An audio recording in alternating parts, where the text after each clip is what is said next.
Di sini adalah Mitsubishi Service Center ataupun pusat servis yang mana kita menawarkan ya, di depan jual kereta, kami di belakang servis kereta anda.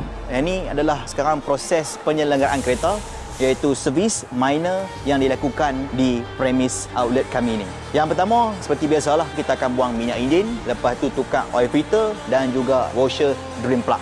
Bukan kata servis kereta hampa, kita akan buat pemeriksaan untuk keseluruhan kenderaan anda. Seperti mana hampa tengok, sekarang ni tengah duk buat pemeriksaan tekanan dalam tayar anda.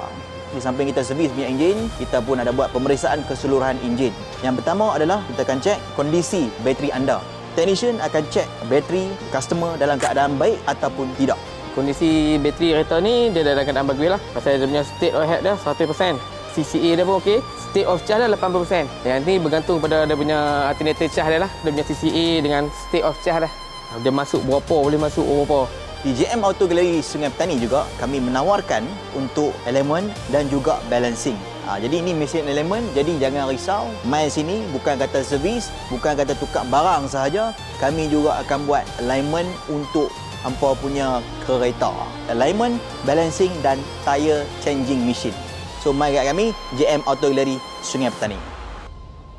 Ni yang pun tengok sekarang ni, technician kami tengah hendak buat balancing untuk tayar pelanggan kita. Apa jenis kereta yang pakai, tak kira lah, Mitsubishi Pajero ke, Mitsubishi Triton ke, Mitsubishi Xpander ke, Outlander ke, Atras ke, Mirage ke, yang terbaru Xforce. Mesin ini kami buat untuk nak bagi balance tayar hampa. Bila duduk atas jalan, tak gegak, jalan pun selesa elok.